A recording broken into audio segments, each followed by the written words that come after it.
All right. Well, here we are in the yard. Just gonna wait to see if anybody's gonna join, and we will get started with this live.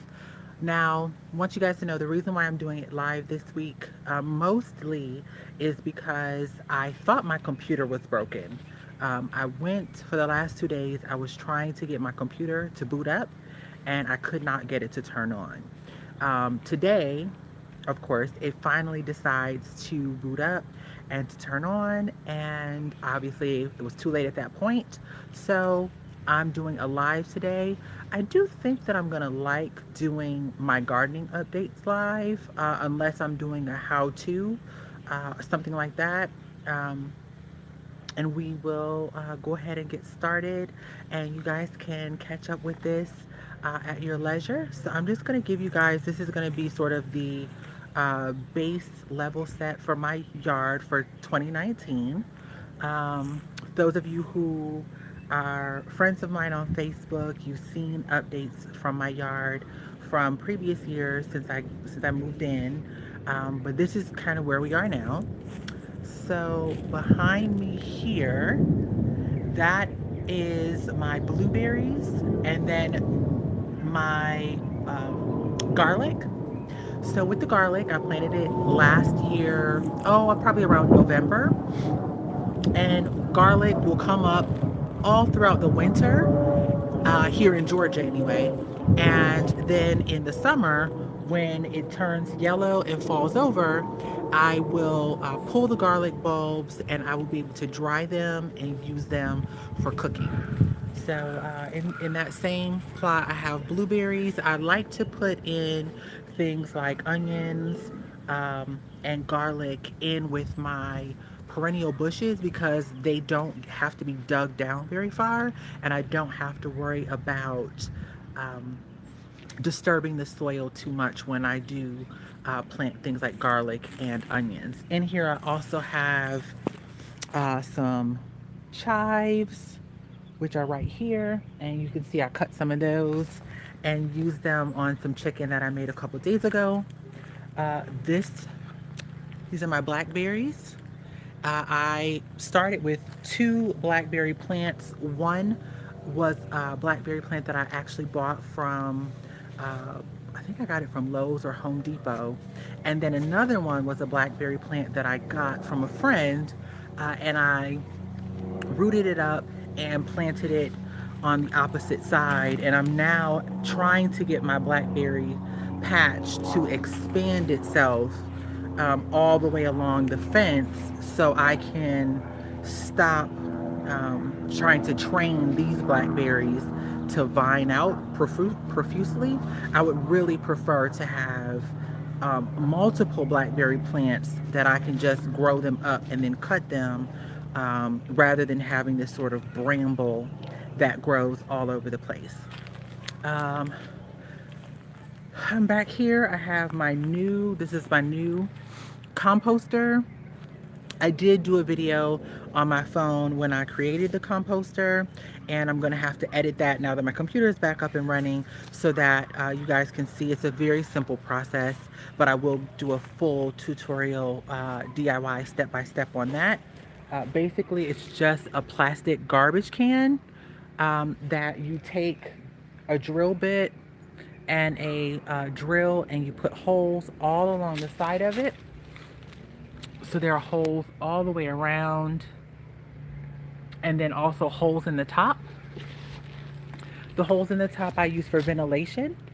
I always buy the garbage cans with the curved top like this that are sort of concave or convex depending on which way you look at them. And the reason why I do that is because when you turn it concave, I use it to allow water moisture into the composter, because your compost won't properly turn over if it's not moist.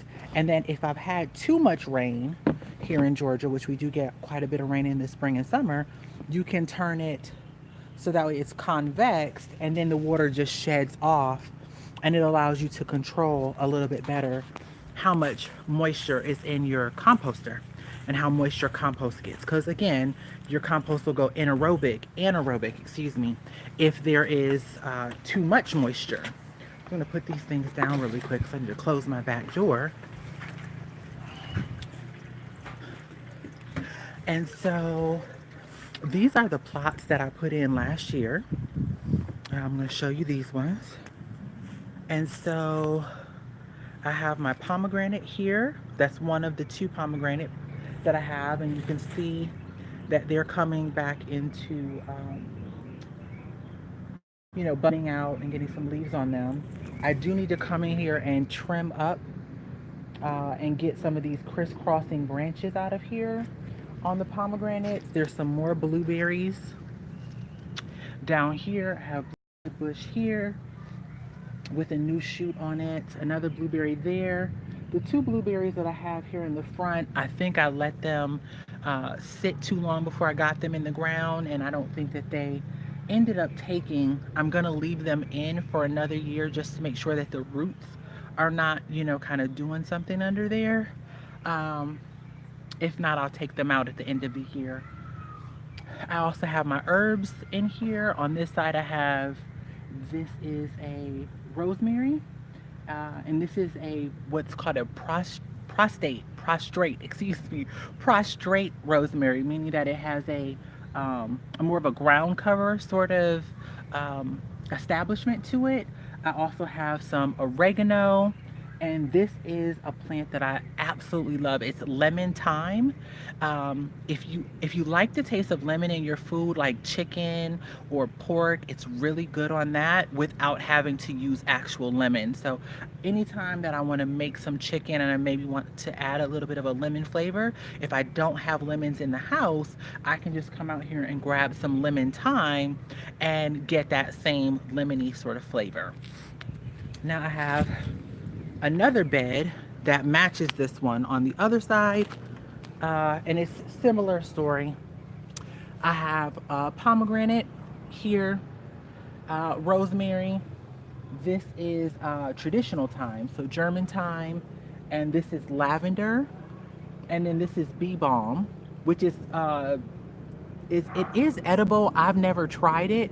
I use it as a pollinator.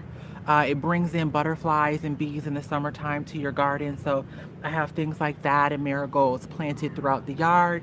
I'm a fan of perennial plants that will come back every single year.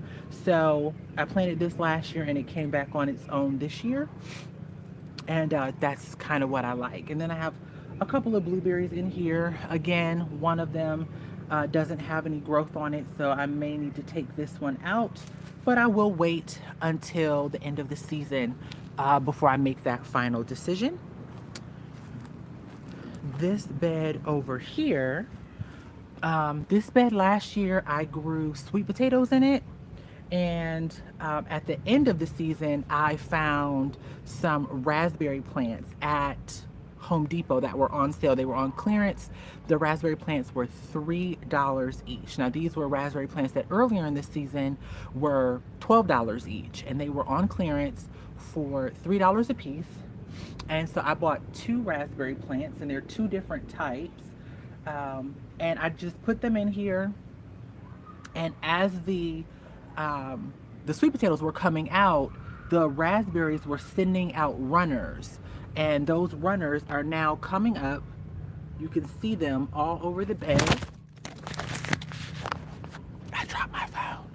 You can see the raspberry runners all over the bed that are coming up now, and in a couple of years this entire bed will be all raspberries. So I'm very excited about that. The raspberries are actually a bit more prolific than my blackberries are. So I'm very excited that I'm going to have quite a bit of raspberries in the next couple of years. This will probably be the only raspberry bed that I'll need. I'm going to walk over here. I have one of my grapevines. The grapevines are just now starting to bud out.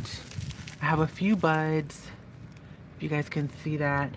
It's still, the weather is still in and out But I'm waiting for my grapevines to put out some new shoots so that way we can have some grapes. That grape over there is a green grape, and then this one is a purple grape. And last year I did get one cluster of grapes. They were really, really good, really sweet. And this one, the grapes produced in more toward the fall, whereas the green grapes produced in the spring and summer. And even with that one, I only got one small cluster of grapes with that one as well. But now that they're a more established plant, I am anticipating getting more production out of the grapes as well. We're gonna go out here to the front yard and I'll show you guys what I've been doing up here. I just put in, well, I've had these garden beds up here since last year or the year before, and I just refinished them. I did put some pictures up on Instagram of exactly what I did to prepare these beds for the growing season. And so what you're looking at are some different types of peppers. I have some tomatoes in here, and then also under this contraption, I have an eggplant. And so, in learning more about eggplants, I realized that I probably should not have bought my eggplants until next month or probably mid-April for the climate that I'm in. But because I bought them early, they are a little bit droopy, a little bit sad right now. So I put these temporary structures over them that hopefully will allow them to get some light, and it will store some heat and keep them a little bit warmer while the temperatures are warming up out here. So I have three beds that look like that. Each of them is pretty much planted out the same way. And if you look at this one, there's already some steam. I just put this out here today. There's already some steam on the inside of the plastic. And this is just a cardboard box. Great way to recycle. Cardboard box, used cardboard box from an appliance that I purchased.